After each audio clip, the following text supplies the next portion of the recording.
इज्जत, आदर और सम्मान किसी से मांगा नहीं जाता है, बल्कि खुद कमाया जाता है। बिना वैल्यू और बिना रिस्पेक्ट के इस सोसाइटी या समाज में जीना बिल्कुल ऐसा ही है जैसे रोड के साइड में बैठा एक इंसान अपने आसपास लोगों से तो घिरा हुआ है, लेकिन कोई भी उस पे ध्यान तक नहीं दे रहा। हमारे parents, friends, family members, relatives, girlfriend, boyfriend, हमारा पार्टनर, इवन जॉब, स्कूल या कॉलेज में जब सामने से आपको कोई इग्नोर करता जाए, आपकी बातों की रिस्पेक्ट नहीं करता, आपको हल्के में लेता है, आपकी वैल्यू नहीं करता, तो ये चीज किसी भी इंसान को अंदर ही अंदर बहुत दर्द देती है। फिर चाहे वो कितना भी इस चीज को छुपाना चाहे, लेकिन सेल्फ एस्टीम और कॉन्फिडेंस की धज्जियां उड़ जाती है। जिन लोगों की हाई वैल्यू होती है, उनके पार्टनर, फैमिली, फ्रेंड्स, रिलेटिव्स और कोवर्कर्स या पार्टनर सिर्फ उनके सामने ही नहीं बल्कि पीठ पीछे भी उनकी रिस्पेक्ट और वैल्यू करते हैं। तो अगर आप भी इन 5 पावरफुल साइकोलॉजिकल ट्रिक्स को अपने कैरेक्टर में ऐड कर लो, तो फिर चाहे आपके घर वाले हो या दोस्त, आपका लाइफ पार्टनर हो या साथ में काम कर रहा कलीग, सब आपकी वैल्यू बहुत ज्यादा हाई लेवल पर करने लगेंगे, जिसके लिए आपको शुरुआत करनी है इससे।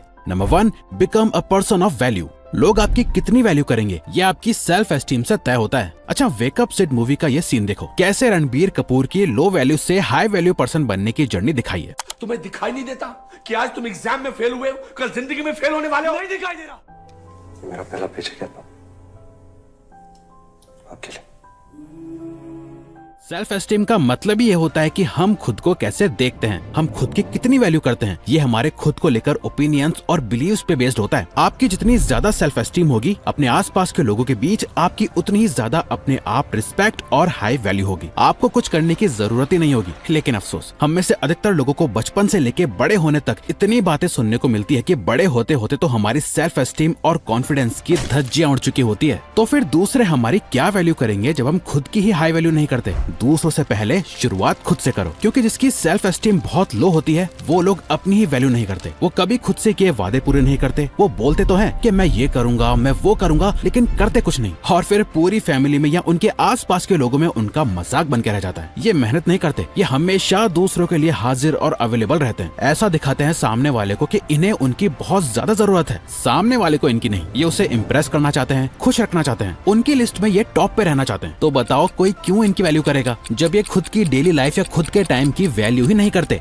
कोई इन्हें कितना भी नीचा दिखा दे, कुछ भी उल्टा सीधा बोल दे, ये फिर भी नहीं सुधरते और उम्मीद करते हैं कि वो पर्सन मुझे रिस्पेक्ट या वैल्यू करे। इनके दोस्त इनका खूब मजाक उड़ाते हैं। इनके ग्रुप में होने या ना होने से किसी को कोई फर्क नहीं पड़ता। इन्हें बस सबसे कूल और मजाकिया दिखना होता है लोगों को इम्प्रेस करने के लिए। ऐसा इसीलिए क्योंकि ये लोग खुद को बाकियों से कम समझते हैं। इनके अंदर इनसिक्योरिटीज होती हैं। अमेरिकन पॉलिटिशियन एलेनर रूजवेल्ट ने कहा था कि no one can make you feel inferior without your consent, यानी आपकी मर्जी के बिना कोई आपकी वैल्यू नहीं गिरा सकता। अगर आपको अब तक ये लगता आ रहा है कि लोग आपकी वैल्यू नहीं करते, ऐसा इसीलिए क्योंकि आपने उन लोगों को वो सारे रीजंस दिए हैं जिसने आपकी वैल्यू को कम कर दिया है उनकी नजरों में। इसीलिए अपनी वैल्यू बढ़ाने का जो सबसे पहला स्टेप है वो है कि अपनी सेल्फ एस्टीम को बढ़ाओ। इसे करने के लिए आपको कुछ बहुत बड़ा नहीं करना है, बल्कि अपने आप से सच बोलना है, अपनी कही हुई बात पर अमल करना है, अपने किए वादों को पूरा करना है, हमेशा अवेलेबल या हाजिर नहीं रहना है, परफेक्ट या अच्छा बनने की कोशिश नहीं करनी, अपनी छोटी छोटी चीजों का खास ख्याल रखना है और लोगों को ऐसा दिखाना है कि आप अपने में पूरे हो, आपको किसी की जरूरत नहीं है और आप किसी और पर डिपेंड नहीं हो, बल्कि ऐसा बनो कि लोगों को आपकी जरूरत हो, आपको उनकी नहीं। ये छोटे छोटे डिसीजंस आपकी सेल्फ एस्टीम को बढ़ाएंगे, जो डायरेक्टली आपकी पर्सनैलिटी पे दिख के आएगा और लोग आपकी वैल्यू करना शुरू कर देंगे।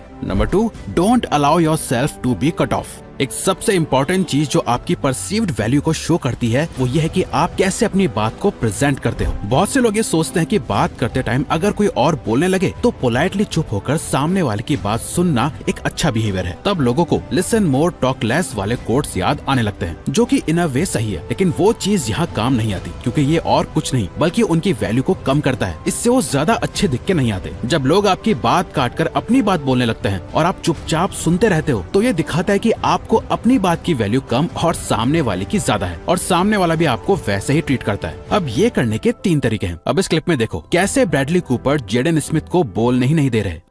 That'll get you really humble. How does that keep you humble? No, the truth. Well, because people sort of often ask. अब आप जेडन स्मिथ के फादर विल स्मिथ को देखो कि वो कैसे अपनी बात कहते हैं। बाकियों से जस्ट थोड़ी सी लाउड और ऊंची वॉइस में बोलने से विल स्मिथ ने अपनी पूरी बात कह दी है। Stuff like don't they say great things about you? Will Smith, I liked him in Bad Boys, but he got some big ears. Dude. उन्होंने जो क्रैक करा और लोग उस पे हंसने भी लगे। नाउ अब रसल ब्रांड की इस क्लिप को देखो, कैसे उन्होंने सिंपली अपनी बात अपनी नेचुरल टोन में बोलते हुए पूरा कंप्लीट करा।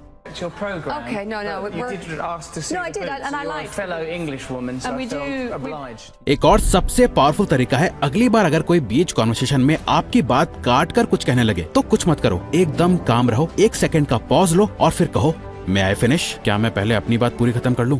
ये इंस्टेंटली एक हाई रिस्पेक्ट कमांड करेगा और आपकी परसीव्ड वैल्यू एक ग्राउंड कन्वर्सेशन में बढ़ जाएगी। Number 3, openly share your shortcomings. आपको 12th फेल मूवी का लास्ट इंटरव्यू वाला सीन याद है, जब मनोज से कहा जाता है कि इंटरव्यूअर के सामने अपने फेल होने का कोई झूठा बहाना बता देना, सच मत बोलना। लेकिन वो अंदर जाके सब कुछ साफ साफ सच सच बता देता है कि वो 12th में इसलिए फेल हुआ था क्योंकि उस साल चीटिंग नहीं हुई थी। गांव में एक नए डीएसपी सर आए थे, दुष्यंत सिंह सर। उन्होंने चीटिंग रोक दी थी और सारा स्कूल फेल हो गया था।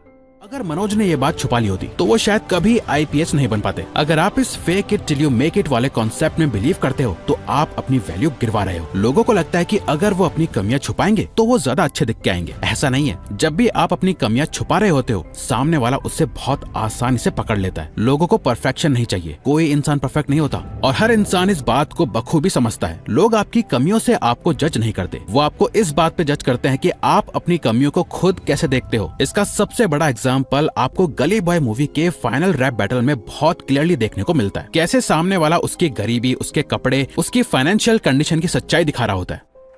रैप गेम तेरे बस का ना, तू धोने आजा मेरे गाड़ी, दान में ले ले पैसा, जा तू ऐश कर ले भिखारी।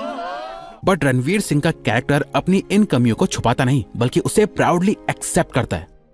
सलाम ठोक, सर झुका, तू दुम दबा, चल रास्ता नाप ले, कपड़े सिला ले खुद के दम पे, नहीं लिए मैंने अपने बाप से।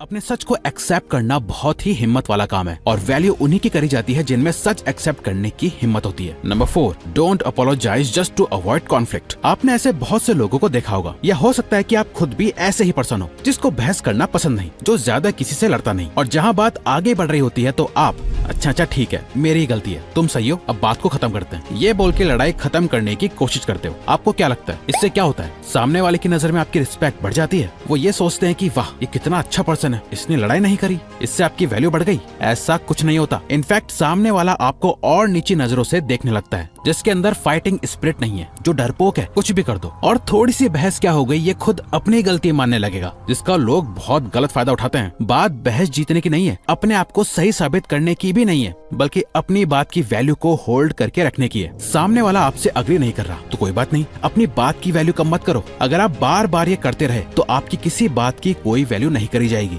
Number 5, compliment your competition.